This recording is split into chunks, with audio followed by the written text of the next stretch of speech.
하나님을 찾지 않습니다. 그 이유는 하나님을 모른다라고 생각하기 때문입니다.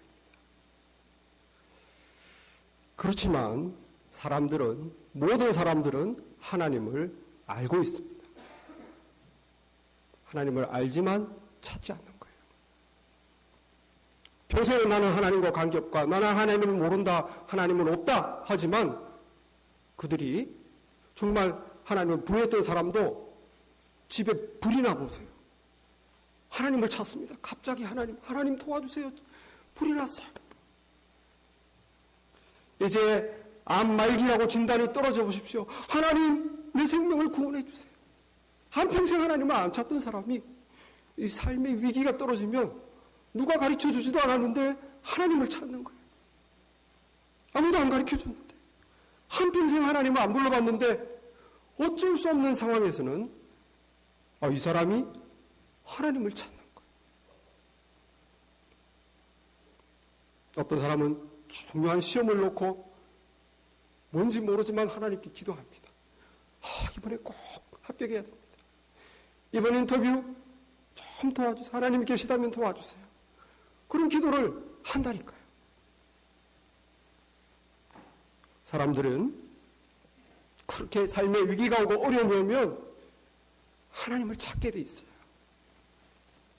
그런데 안타깝게도 아무 문제도 없고 어려움도 없고 내가 뜻하는 대로 삶이 잘 진행이 될 때는 사람들이 하나님을 찾지 않습니다. 하나님과 진짜 관계없다고 생각해요.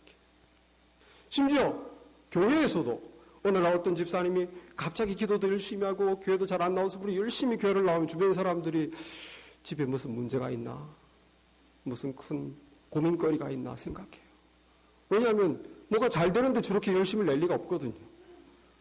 성도들도 우리도 그렇게 믿어.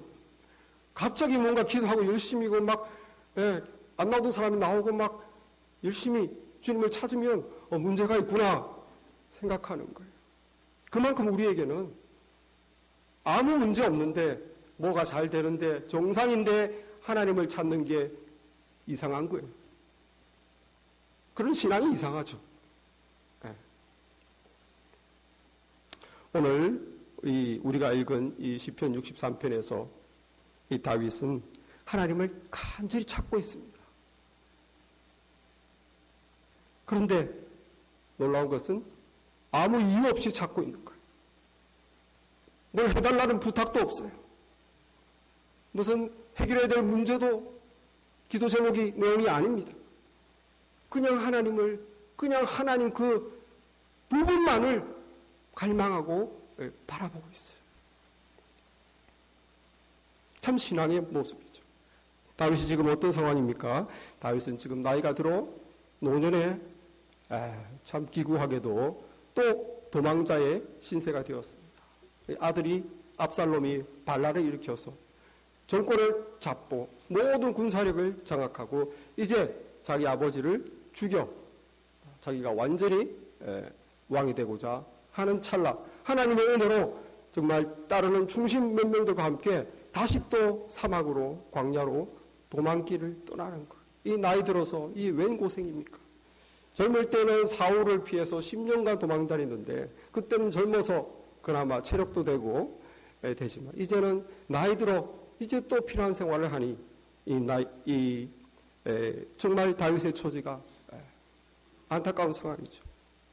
물 없는 황폐한 땅에서 불안한 미래가 앞을 기다리고 있고 현재 자신의 안전은 위협을 받고 있습니다.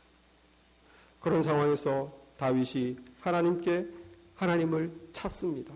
1절에 보니까 하나님이여 주는 나의 하나님이시라 내가 간절히 주를 찾되 물이 없어 마르고 황폐한 땅에서 내 영혼이 주를 갈망하며 육체가 주를 앙모하나이다. 물 없이 마르고 황폐한 땅은 자신의 처지예요. 이 사막에 물 한 모금 찾을 수 없는 이 척박한 안타까운 처지, 자기의 처지, 그 가운데서 시들어가는 자기 영혼, 나약해진 자기 몸, 온 자기 몸과 영혼이 하나님을 갈망하고 있습니다. 우리가 그러면 예측을 하죠. 그렇지. 나이 들어서 자식이 원수가 돼가지고 저렇게 쫓기고, 나이 들어 지금 왕궁에 살던 사람이 당장 먹고 살 문제마저 보장되지 않아 얼마나 걱정스러울까. 하나님께 그것을 구하는구나. 그런 생각으로 우리가 이 시편을 보는데 전혀 그런 내용이 아무리 봐도 그런 게 없어요. 하나님 제 안전을 보살펴 주세요. 하나님 이 어려움과 곤란을 건져 주세요. 하나님 원수를 무찔러 주세요. 조속히 왕궁으로 복귀하게 해주세요. 하나도 없습니다. 그러면 다윗은 이 어려움에서 그런 기도를 하지 않고 왜 하나님을 자기 영혼과 그 몸이 그 하나님을 전심으로 갈망하며 하나님을 앙망하는가? 하나님 자신이 지금 사랑의 대상이 되고 하나님 자신이 다른 이유가 없이 그 하나님만을 구하고 있어요. 참 우리에게는 어색한 이해가 안 되는 내용이 될 수 있습니다. 왜냐하면 우리는 신앙생활을 할 때 우리 신앙생활에 핵심되는 알맹이 되는 하나님이 빠진 경우가 많기 때문에 우리가 예배를 드립니다. 그런데 하나님은 안 구해요. 그냥 예배 드리러 왔어요. 예배에서 하나님을 안 구하는 거예요. 하나님을 안 바라보고 하나님께 안 나아갑니다. 그냥 예배 드립니다. 찬양합니다. 열심히 음악에 맞춰서 즐겁게 찬양을 하지만 그 찬양 가사에 내 고백을 담아 하나님께 나아가진 않아요.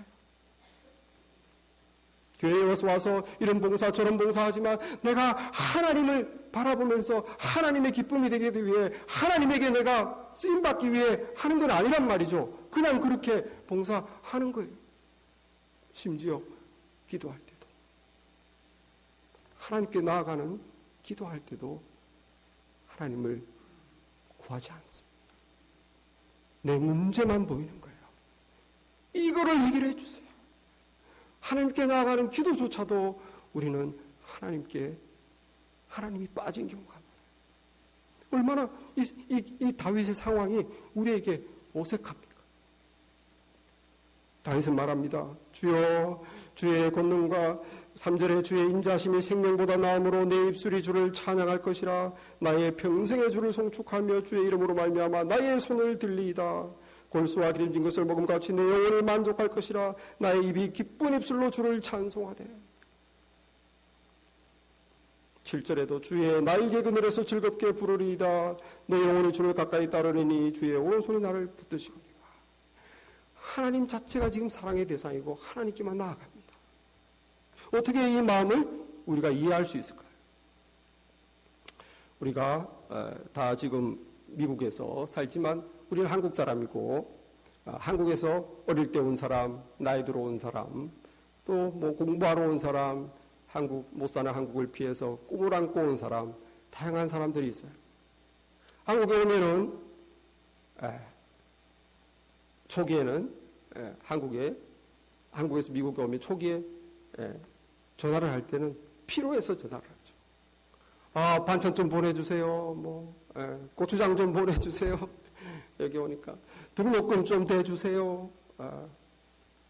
도움이 필요해요. 그러니까 한국에서 도와줘야 돼요.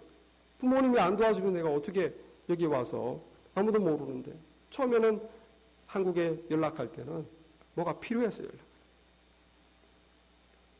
그러다가 좀 시간이 지나면 필요 없이도 연락을 해요. 부모님이 생각나고 형제 자매가 생각나고 내가 한국에서 살던 삶이 생각나고 옛 과거가 생각나는 거죠. 그러면서 이제 부모님이 나를 키우셨고 평생 뒷바라 하셨고 나는 지금 미국에 왔지만 참 도움만 받고 살았구나. 이제는 건강도 많이 약해지고 전화를 듭니다. 어떠세요? 거꾸로 물어봅니다. 필요한 건 없어요. 사랑합니다. 내가 이렇게 한국에서 전 부모님 몰랐군요. 여기 오니 그런 마음이 들어서 우리가 연락을 하는 거예요. 필요해서 연락하는 게 아니라 이제는 부모님 자체를 구하는 겁니다. 왜? 나의 부모님, 나의 형제, 나의 얘기가 있거든. 그분이 나를 어떻게 키우셨고, 그분이 나 때문에 어떻게 속상하셨고, 그분이 어떻게 살았는지, 내가 어떻게 사랑을 받았는지, 내가 어떻게 도움을 받았는지, 어떻게 나를 키웠는지, 어떻게 기도하고 어떻게 했었는지, 나의 스토리가 있다. 나의 부모님, 나의 스토리. 그 나의 스토리가 다시 부모님을 찾게 하는 거죠. 도와달라는 것도 아니에요. 뭐가 아쉬운 것도 아니에요. 그냥 내가 사랑받고 도움받고 내가 의지하고 나를 위해 고생하시고 나와 함께 살아온 그 삶의 스토리가 있기 때문에 그 마음으로 갈망하는 겁니다. 구하는 겁니다. 찾는 거예요. 여기 지금 다윗이 1절에 보니까 하나님이여 주는 나의 하나님이시라. Lord my God, my God. 내 하나님. 이 다윗의 하나님, 다윗의 스토리가 있거든. 하나님과 함께 살아온 다윗의 그 스토리가 있거든. 지금 처지가 딱해서 하나님께 가는 게 아니에요. 이렇게 외로운 밤, 툭 떨어진 곳에서 자기 인생을 돌아보는 겁니다. 하나님의 사랑이 새롭게 기억나는 겁니다. 여기에 3절에 주의 인자하심이 생명보다 나음으로 내 입술이 주를 찬양할 것이라. 주의 인자하심, 인자라는 것은 사랑의 헤세드, 하나님의 변함없는 unfailing love, steadfast love. 내 인생을 끝까지 관통했던 그 사랑이 생각납니다. 하나님, 내 입술이 주님을 찬양합니다. 내 평생의 주를 송축하며 주님 이름 때문에 내 손을 들겠습니다. 무슨 사랑을 받았어요? 다윗이. 목동 시절 그는 하나님을 가까이 했습니다. 하나님의 사랑을 받았죠. 하나님을 찬양하는 것이 취미였어요. 시도 짓고 악기도 연주하고. 그런데 이 시골 촌뜨기 막내 아들 아무것도 모르는 애가 갑자기 하나님이 사무엘을 보내서 이스라엘의 왕을 삼아버렸어요. 기름을 부었습니다. 얼마나 큰 사랑을 받았습니까? 그리고 왕이 될 때까지 참 10년의 세월이 흘렀지만 나가는 전쟁마다 승리하는 거예요.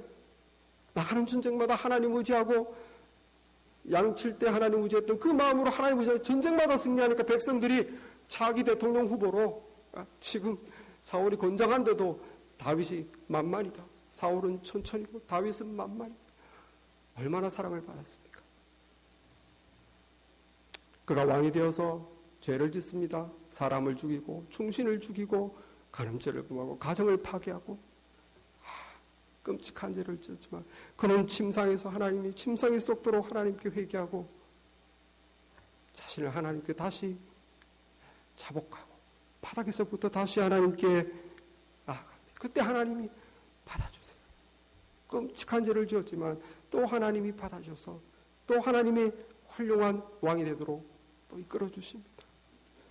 평생 자기가 실수도 하고 연약하고 하나님이 늘 같이 하셔서 자기를 붙잡아 주시고 이만큼 일으켜 주시고 또 실수하도 하나님이 다시 품어 주시고 그 사랑, 다윗이 하나님과의 그 스토리가 있거든요. 스토리가. 나의 하나님, 나를 사랑하신 하나님. 그 하나님의 사랑은 생명보다 나음으로 내가 살았을 때 내게 줄 수 있는 귀한 음식, 귀한 집, 모든 생명이 나에게 줄 수 있는 것보다 하나님의 사랑이 더 낫다는 거예요. 그러니까 내가 내 입술이 주를 찬양하고 평생 주를 찬양하고 손들어서 주님을 찬양하고 싶습니다.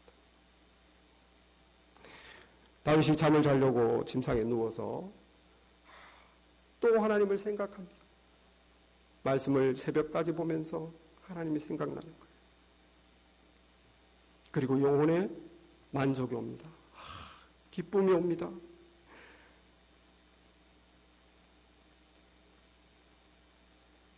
5절 말씀에 골수와 기름진 것을 먹음과 같이 나의 영혼이 만족할 것이라. 내 입이 기쁜 입술로 주를 찬송하되 내가 나의 침상에서 주를 기억하며 새벽에 주의 말씀을 작은 소리로 읊조릴 때에 하오리니 주는 나의 도움이 되셨습니다. 침대에 누워서 하루 종일 하나님의 사랑으로 가득한 마음으로 하나님을 바라보다 침대에 누워서 또다시 하나님을 생각해 봅니다. 새벽까지 말씀을 읽으면서 영혼의 만족이 찾아옵니다. 기쁨이 찾아옵니다. 왜? 하나님은 내 평생에 나의 도움이 되셨습니다. 하나님이 날 도운 게 또 생각나는 거예요. 이 광야에 사막에 도망 왔는데 지금 하나님과의 지금 러브, 사랑에 빠졌어. 어떻게 도와주셨습니까? 양칠 때는 곰, 사자, 맹수가 와도 이 어린 다윗을 도와주셨죠. 다 쫓아. 골리앗을 이 어린 목동이 용감하게 나가가지고 물맷돌 돌리면서 아무 이스라엘 군사도 나가서 대적하지 못했는데 다윗이 그냥 철부지같이 나가서 내가 만군의 여호와의 이름으로 나아간다. 그리고 물맷돌로 그 적의 장수 거인 골리앗을 무너뜨렸습니다. 하나님 도와주셨습니다. 부인할 수가 없어요. 왕이 되기 전에 사울의 질투를 받아 얼마나 이 나라의 변방으로 사막으로 심지어 블레셋까지 망명까지 가면서 미친 사람 노릇까지 하면서 살려고 그렇게 도망자 생활 10년 동안 하나님이 먹이시고 입히시고 사람을 보내주시고 다윗이 부인할 수 없거든. 평생 하나님은 나의 도움이 되셨습니다. 침대에 누워서 생각해 보니까 영혼의 만족이 옵니다. 나를 도와주신 하나님. 기쁨이 차고 찬양으로 그 기쁨이 나타나요.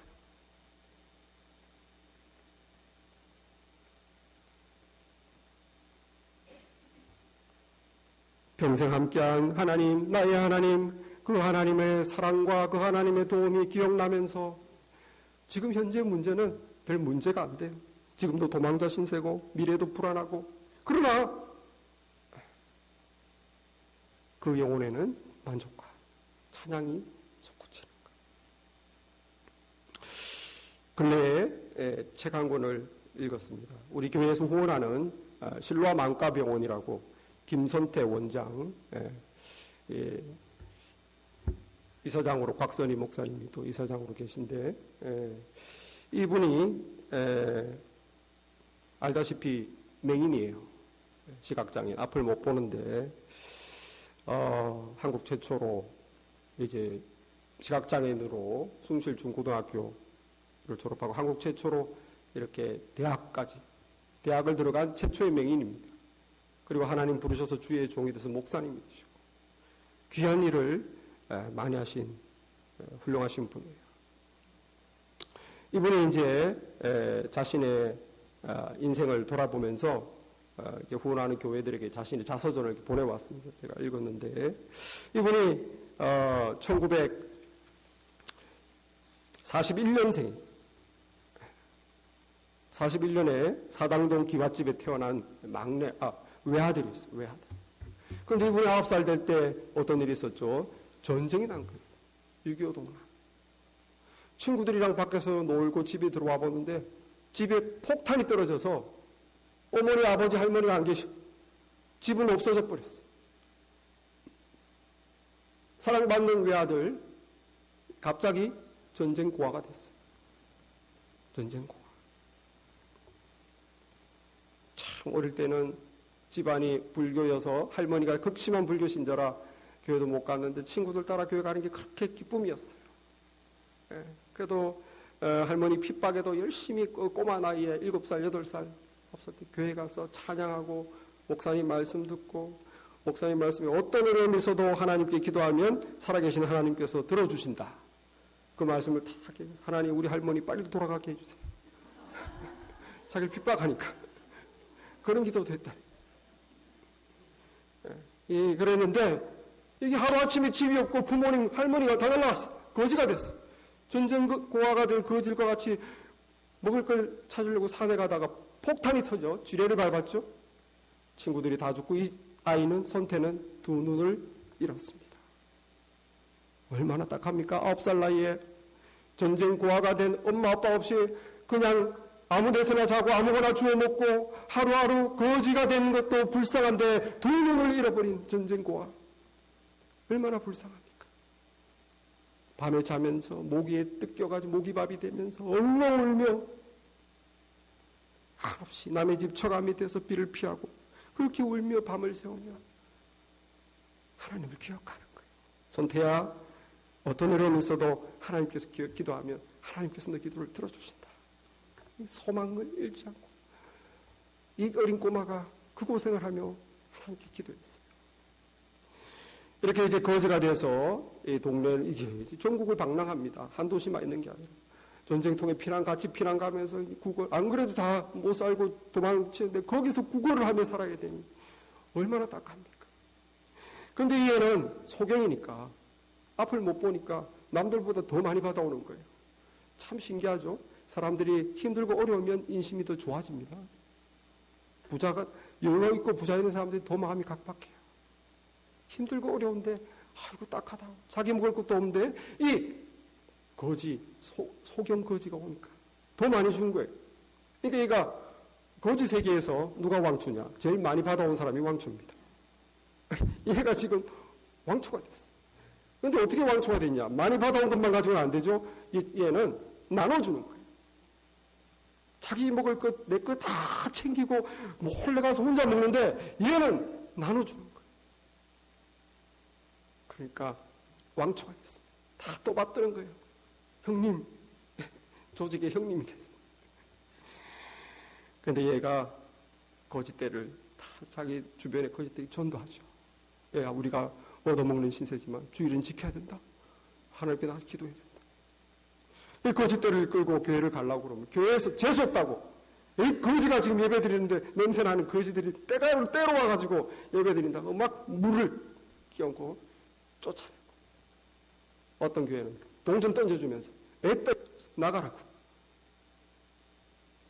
그때마다 이 손태, 어린 손태, 10살밖에 안 된 손태 하나님께 기도합니다. 하나님이 천한 거지 상태에 벗어나 참 모습 회복되기 소망합니다. 이 수모를 견딜 용기를 주세요. 그래서 그렇게 음식도 한 번을 감사기도 빼지 않고 동양에서 얻은 동전 중에 제일 깨끗한 거 정성껏 하나님께 나가 예배드리고 어떻게 수모를 당해도 이 교회 저 교회 다니면서 하루도 한 번도 주의를 빠뜨리지 않고 그렇게 하나님을 사랑하고 하나님과 매달리면서 이 아이가 견딥니다. 근데 한 번은 전라도에서 구걸을 하고 배가 불러서 이제 남의 집 창고, 나무로 쌓아놓은 창고에서 잠을 자는데 아침에 일어나니까 온몸이 근지러운 거예요. 그리고 온몸에 도들도들한 게 온몸에 나버렸습니다. 간지러워서 막 긁었는데 따갑고 아프더니만 나중에는 진물이 나오는 거예요. 나중에는 얼굴이 막 썩었는지 눌리면 푹푹 들어가는 거예요. 이마도. 이 독이 몸 안으로 들어가서 이제 배가 아픈 거예요. 배까지 아프고 이제 걸을 수가 없습니다. 너무 신세가 처량하게 됐어요. 처량한 신세에 아침 햇살을 받으면서 이슬에 젖은 몸으로 깡통을 쥐어잡고 하나님께 기도합니다.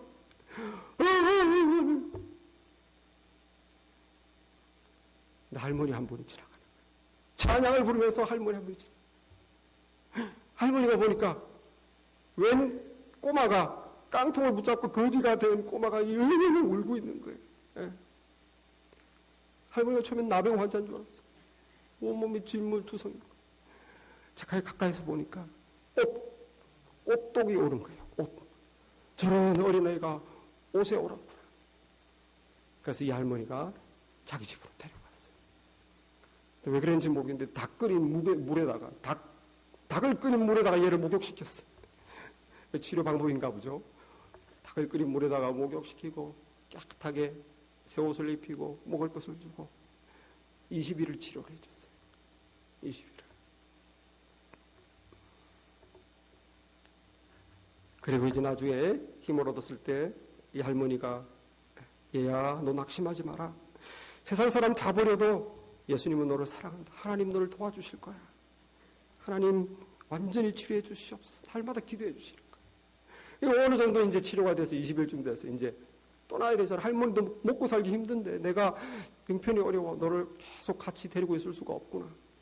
이제 떠나보내면서 할머니가 그렇지만 내가 사는 날까지 너를 위해 항상 기도해 줄 테니 너는 앞으로 세상을 다니면서 예수님의 말씀을 전하는 훌륭한 사랑의 종이 되어라. 이 아이가 할머니 집을 나오면서 하나님의 사랑이 깨달아지는 거예요. 아, 하나님 살아계시구나. 이 할머니에게 받은 20일간의 그 사랑, 구름도 짜주고 어떨 때는 빨아주고 그 사랑, 할머니의 대가 없는 사랑, 하나님의 사랑이구나. 하나님이 저 할머니를 보내서 내게 하나님의 사랑을 베풀어 주셨구나. 이 어린 선택이 깨달으며 그렇다. 하나님의 은혜가 아니고서야 어떻게 이런 조언본을 만나며 전쟁 속에서 내가 어떻게 살아남을 수 있는가.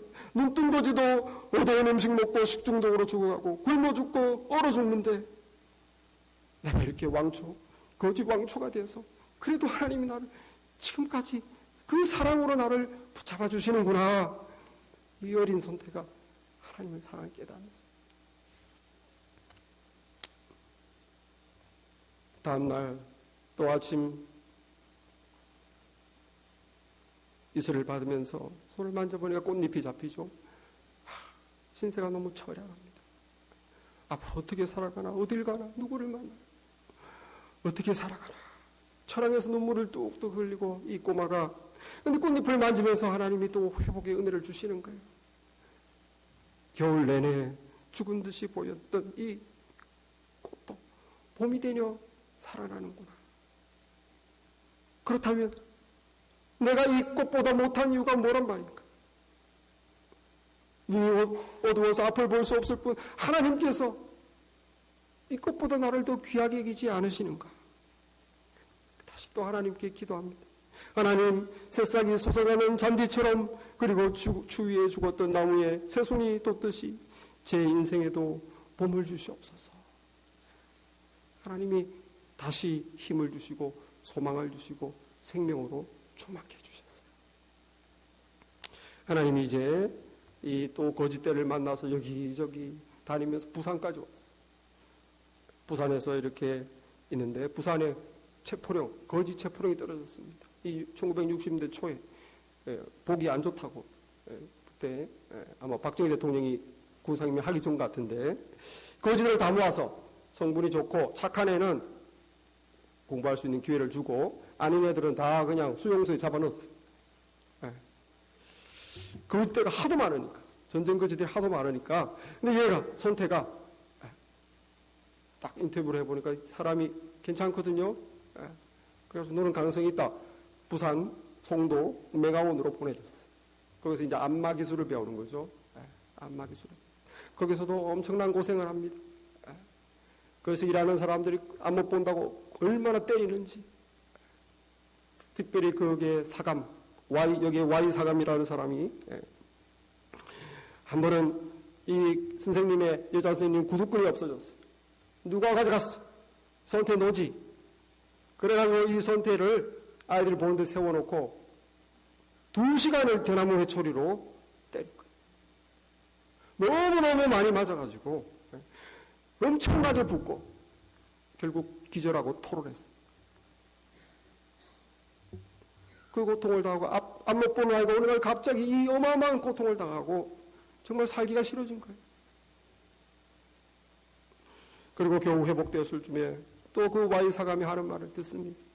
저런 녀석은 공부도 못하고 까불기만 하니까 맹학교 졸업하고 암만화해서 굶지 않으면 다행이다. 그 말이 너무 상처가 된 거예요. 하나님, 내 인생 그렇게 살려면 살기 싫습니다. 정말 저는 소망이 없습니까? 건물 밖으로 앞을 못 본 데 뛰쳐나와서 파도 소리가 들리는 곳으로 나옵니다. 어떤 사람은 그 물에 빠져 죽었다는 말도 들었는데 이 죽음의 유혹을 받습니다. 하나님, 제가 과연 Y 사감 말대로 전혀 희망이 없는 인간입니까? 그렇다면 저 바다에 빠져 죽어버리겠습니다. 저를 죽게 해주세요. 그때 하나님의 음성이 들려요. 손태야, 염려 마라. 내가 세상을 이겼다. 너는 내 사랑하는 아들이다. 내가 너를 도와줄 것이다. 다시 또 거기서 용기를 얻고 힘을 얻고 돌아왔어요. 얼마 지나지 않아 놀라운 소식이 전해집니다. 선교사님이, 그때는 선교사님들이 많았거든요. 한 불쌍한 아이, 아마 본 아이 중에서 믿음 좋은 아이를 추천해달라는 거예요. 그러면 학비를 드리겠다. 손태가 뽑혔어요.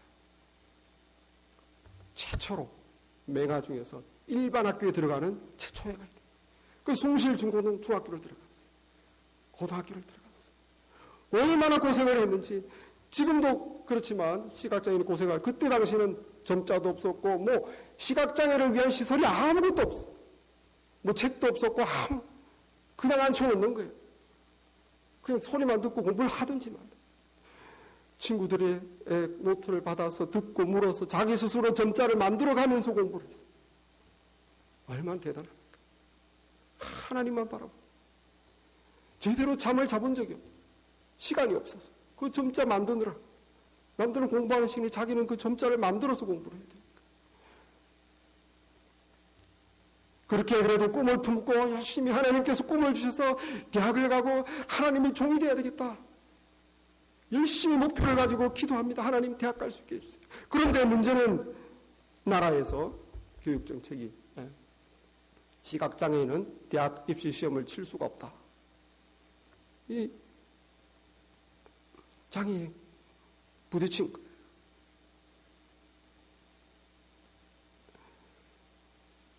하나님께 다시 기도합니다. 하나님, 어떻게 하면 좋습니까? 이 시련을 주님 이겨내게 해주세요. 새벽에 나가서 또 하나님께 기도했어요. 하나님이 음성을 또 듣습니다. 손태야, 내가 너를 죽음에서 건져주었고 지금까지 너를 지켜줬는데 지금에 와서 너를 버리겠느냐? 낙심하지 마라. 가서 싸워라. 그러면 네가 이기리라. 그 용기를 얻고 문교부 장학관실을 찾아갔어요. 대학 시험 칠 수 있는 자격을 주십시오. 아니 더러운 거지가 어디 안 가? 계속 갈 때마다 얻어맞고 쫓김을 당하고 32번을 찾아갔어요. 계속 안 된다. 하나님께 기도합니다. 하나님, 제가 32번이나 찾아가도 이루어지지 않습니다. 하나님의 음성이 또 들려옵니다. 끝까지 싸우면 네가 이길 것이다. 용기를 내서 33번째 또 찾아갔어요.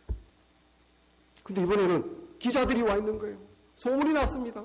웬 맹인이 문교부에 찾아와서 계속 시험을 치게 해달라고 쪼른단다는 소문이 난 거예요. 그래서 기자들이 이 얘기를 보고 도와줘서, 너 문교부 장관님께 직접 부탁해. 우리가 인도해 줄게. 그래서 기자들이 문교부 장관께 이 선태를 데리고 가준 거예요. 그래서 장관과 장관에게 직접 말할 수 있는 기회를 얻었어요. 장관님, 시각장애인에게도 대학 입시 칠 수 있는 자격을 주십시오.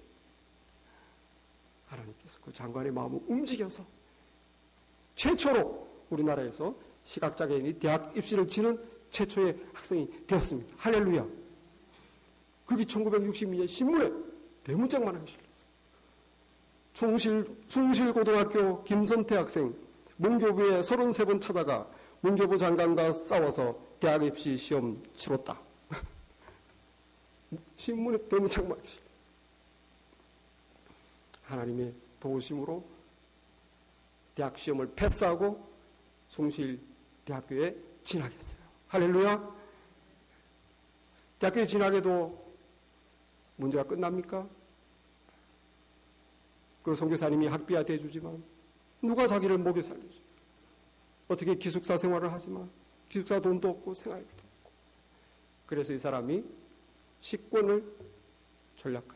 하루 3개 나오는 식권에 한 번 내지 2번 식권을 쓰지 않고 가서 부탁을 하면 제발 이걸 돈으로 바꿔주세요. 제가 안 쓸 테니까 돈으로 바꿔주세요.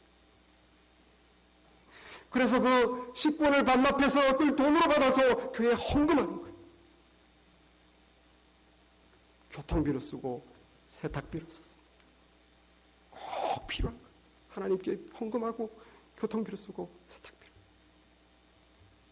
그런데 놀라운 고백은 이렇게 굶으면서 대학 캠퍼스를 다니면서 그 굶는 기간을 기도의 시간으로 삼는 거예요. 하나님과의 교통, 하나님을 구하는 시간, 하나님과 교제하는 시간. 그것이 얼마나 행복한지, 얼마나 그에게 기쁨을 주는지, 얼마나 그 영혼에 만족을 주고 힘을 주는지, 그 하나님과 굶어가면서 기도하고 교제하는 그 주변 사람들이 볼 때는 어렵고 굶어가며 위기 상황이고 앞이 안 보이는 답답한 상황이지만 선태는 전혀 그게 문제가 안 돼요. 왜? 나의 하나님이 있거든요. 나의 하나님이 있거든. 내가 죽을 때, 죽어갈 때, 음식으로 남들이 버린 걸 먹을 때, 병들어 갈 때, 친구들이 죽어갈 때 하나님 다 굴죠. 꿀꿀이 죽을 먹으면서 남들이 고픈 휴지가 입에 들어갈 그런 경험, 그런 삶을 살면서도 하나님이 지켜주시고 사람들을 보내서 돌봐주시고 장학금을 받게 하시고 공부할 기회를 주시고 대학까지 오게 하시고 나를 평생 돌보셨던 그 나의 하나님, 나의 하나님이 있거든. 나를 사랑하셨던 그 사랑의 하나님, 나를 도우셨던 나의 도움이 되셨음이라. 내 평생의 도움이 된 나의 하나님이 있거든. 지금 문제는 별 큰 문제도 아니에요. 기쁜 거예요. 하나님을 갈망합니다. 하나님을 바라봅니다. 영혼의 만족이 옵니다. 힘이 옵니다. 뭐를 구하는 게 아니에요. 오늘 다윗이 나의 하나님, 그 나의 하나님이 있기 때문에 그분의 인자심이 생명보다 나았다. 내 평생에 그분이 나의 도움이 되셨다. 그러니까 지금 광야에서 쫓기는 지금 현재 고난은 별 문제가 안 되는 거예요. 나의 하나님이 있거든요. 여러분, 우리가 이 나의 하나님을 붙잡으시기 바랍니다. 저와 여러분도 나의 하나님이 있습니다. 세상 모든 사람들은 다 하나님 은혜를 받고 사랑을 받고 그렇게 살아왔어요. 단지 그것을 깨닫는 사람이 있고 못 깨닫는 사람이 있을 뿐입니다. 그것을 깨닫는 사람을 성도라고 합니다. 성도는 하나님의 사랑과 도움과 은혜를 깨닫기 때문에 예배할 수가 있습니다. 성소에서 주를 바라보았나이다. 예배하는 자가 되는 거예요. 감사로 하나님께 돌려드립니다. 찬양으로 하나님께 나아갑니다. 나의 하나님이 있기 때문에. 다윗이 지금 이 어려움에서도 문제가 안 되는 거죠. 내가 주의 날개 그늘 아래서 즐겁게 부른다. 지금 내일 잡혀 죽을지도 모르고 언제 자기가 죽을지 모르는데 주의 날개 그늘 밑에서 즐겁게 노래한다는 거예요. 그리고 지금 문제는 9절 말씀이 나의 영혼을 찾아 멸하라는 그들 8절 말씀 나의 영혼이 주를 가까이 하리니 주의 오른손이 나를 붙드시려니와 11절에 왕은 하나님을 즐거워하리니 내가 주님을 지금 가까이 합니다. 또 주님을 가까이 합니다. 그러나 염려하지 않습니다. 두려워하지 않습니다. 주님을 찬양합니다. 주님의 날개 그늘 안에서 쉬겠습니다. 주님을 즐거워합니다. 내가 주님을 가까이 하리니 주의 오른손이 나를 다시 붙드실 것입니다. 저와 여러분도 우리 하나님을 갈망하시기 바랍니다. 저와 여러분도 우리 인생에 하나님이 계셨어요. 우리의 하나님, 우리의 스토리가 있어요. 우리의 사랑, 내가 받은 사랑과 내가 받은 도움과 저와 여러분도 미국 와서 하나님 인도하시고 필요할 때 채워주시고 우리를 사용해 주시고 못난 우리를 용서해 주시고 다시 세워주시고 또 믿음으로 붙잡아 주시고 그 하나님이 있단 말이죠. 그러니 지금 어려움에 둘러싸인데 그 어려움에 둘러싸인 것보다 내 인생을 둘러싸온 그 하나님의 사랑, 그 하나님의 도우심, 그 둘러싸움을 바라보시기 바랍니다. 그 하나님을 갈망할 때 다윗처럼 지금 어려움 때문에 내가 주눅드는 것이 아니고 주의 날개를 아래서 내가 즐거이 부릅니다. 내가 주님을 가까이 내 영혼이 따르니 주의 오른손이 나를 붙으실 겁니다. 내가 하나님을 즐거워하겠습니다. 이 고백이 우리의 고백이 되기를 바랍니다. 기도하겠습니다.